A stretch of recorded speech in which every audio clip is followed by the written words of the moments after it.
Hello, personal productivity enthusiasts and community. Welcome to Anything But Idle, the Productivity News Podcast. I'm Ray Sidney-Smith, And I'm Augusto Pinaud. and we're your hosts for Anything But Idle. This is episode 78, and we're recording this for September 6th. 2021, introducing release notes. So, of course, each week, Augusto Pinaud and I review and discuss the productivity and technology news headlines of the week.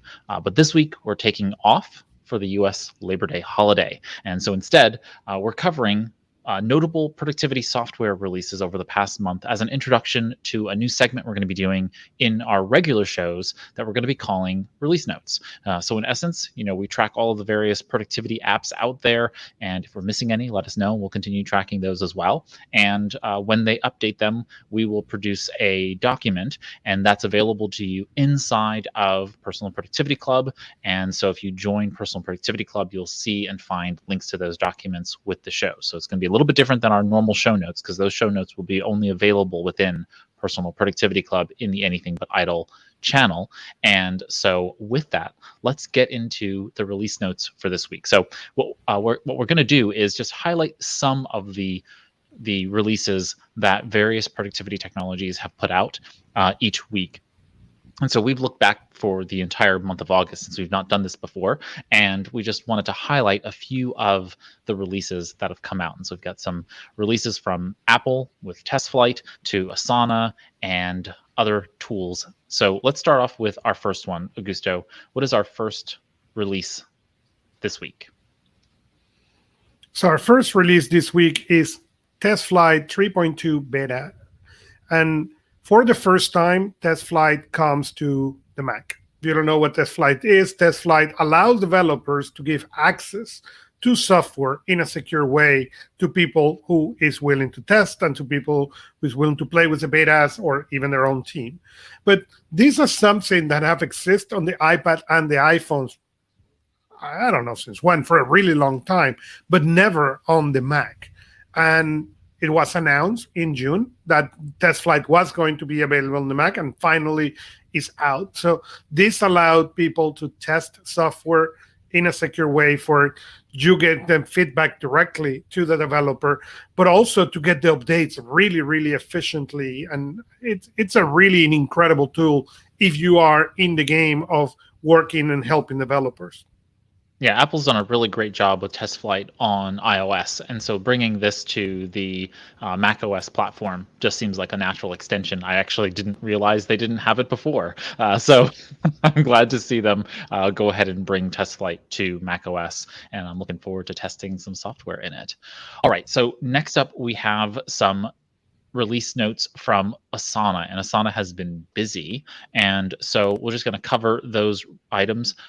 Asana has put out something called a company goals tab, and literally reading their release notes, it says the goals view now contains two tabs: company goals and team goals. So you can view your company's mission and goals, choose which team goals you want to view, and filter by goal or goal owner or status. So you can basically toggle between those two tabs so you can see your various companies' missions and goals, as well as the team's goals as well, which is really nice. Asana has also added an easy to access do not disturb feature on desktop. Asana now has a desktop application. Again, like many other applications across the ecosystem, they have adopted using the Electron.js application framework. And so they've published an Asana app, and so you can have it on macOS and desktop, macOS and Windows. And so now you can go ahead and check that little do not disturb setting so that it doesn't notify you while you're in flow, so to speak.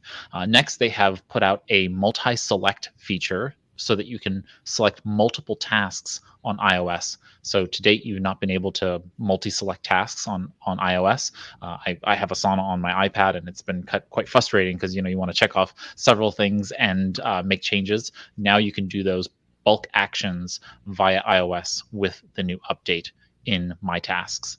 And then finally, I thought this was really interesting. They have launched a new Academy course, and this Academy course is actually for Asana admins. So if you are the admin for your organization, there is now a new Asana Academy course that really walks you through how to manage your organization's accounts. And that's really great that they're putting together this learning material for folks to be able to, get Asana admins up and running, up to speed.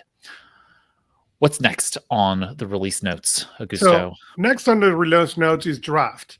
And Draft announced that they are launching Google Task and Microsoft To Do integration. Draft is an incredible application in the iOS, and you can really integrate with a lot of things on the Mac as well as the iOS. But I think the extensive integration they are putting with Google Task and Microsoft To Do, it is going to be really, really fantastic for the heavy users. Yeah, I know several people who use drafts in their everyday. It's one of their everyday drivers for capturing and so on and so forth. And this is a great extension to be able to integrate your drafts with Google Tasks and with Microsoft To Do. Very, very excited to hear feedback when people start utilizing that.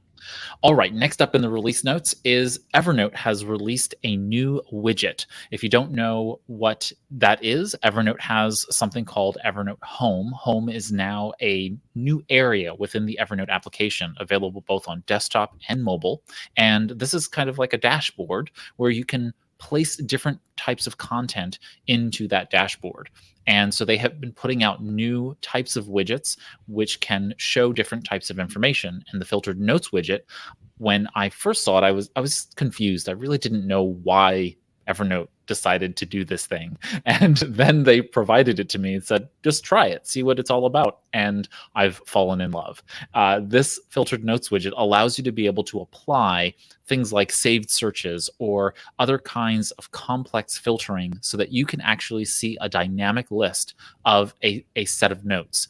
And that means that now you can pay attention to all kinds of things. If you're an Evernote Personal, you can have one of those Evernote filtered widgets notes on your Evernote home screen. If you are on Evernote Professional, then you can have up to 7, as I have learned. So you can have 7 of those filtered notes widgets, which means that if you have different parts of your life and you want to pay attention to all of those things coming into your world, like I have several automations that send notes directly into Evernote. Well, now it's almost like a separate inbox where I can look at that, and when those notes are generated, I can now see them. Or I can do things that are the inverse, which is paying attention to when some amount of time goes by. I want to be able to know that that time has gone by and those notes have had something done to them or have not had something done to them, and therefore I need to give them my attention. So really, really great way to be able to identify information. So that's the filtered notes widget that is now in Evernote Home, and that should be fully released out to everybody that has Evernote Home on Evernote Personal and Professional. And our last news Augusto, is Zapier and the integration with Timing. Timing is an automatic time tracking app for macOS. And now you can get a full overview of your productivity, see what you're working, when, and not only that, integrate that with using Zapier with other applications, Zapier and Timing together. Yeah, I've not seen many applications that do what Timing purports to do, which is basically passively track your activity on macOS and helps you keep a time log so that you're capable of understanding what you're actually getting done on the Mac. And so I've seen many different applications that kind of do it. Of course, there's Rescue Time, which is the primary one that I know everybody pretty much knows about. But having another one out there that's a good competitor to it is nice. It's Mac focused, and so that's just always good to have. And having it connect to Zapier means that as it tracks things, it can grab it and throw it into, say, Google Sheets or into other places, or notify you if it sees you doing something and you want to be able to have some kind of behavioral intervention, like have a little notification ping you, those kinds of things. I'm really, really excited to see how Timing goes, and especially in its integration with Zapier. And so with that is kind of what we're going to do in release notes in the segment that we've introduced to Anything But Idle starting next week. So each week we'll just run through the various products that are out there, and then once a month we'll collect them all together, put them in a document, and then share them into the Anything But Idle group that lives inside of Personal Productivity Club. So if you are not a member of Personal Productivity Club, it behooves you to head on over to anythingbutidle.com/community. I think there's a button there. Click on that. If not, you can just go to www.personalproductivity.club. Go ahead and join the community there so that you can get access to that rundown each month. In the meantime, we are going to go enjoy our Labor Days with our families. And so, Augusto, thanks so much for joining me on this special episode of Anything But Idle, and of course, helping assemble these episodes every week. Always. Thank you very much.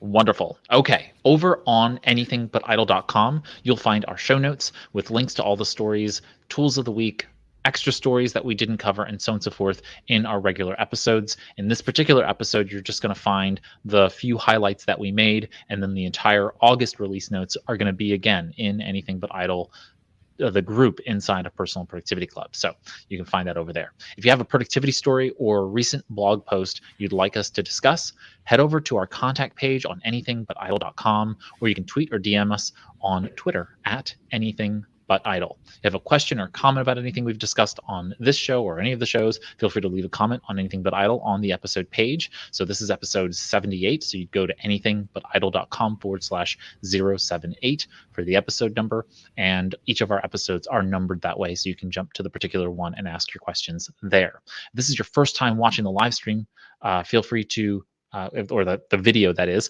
feel free to subscribe to the YouTube channel so you can watch our live streams when we do go live weekly, since this one was pre-recorded. If you are listening to the podcast after the fact, feel free to consider following us in your favorite podcast app. Subscribing to it is easy. Just head over to anythingbutidle.com, click on the subscribe button in the menu, and we have instructions for you to be able to go ahead and follow us and get episodes downloaded for free every week. And so with that, we will see you all next time on Anything But Idle. Here's to your productive life. Take care, everybody.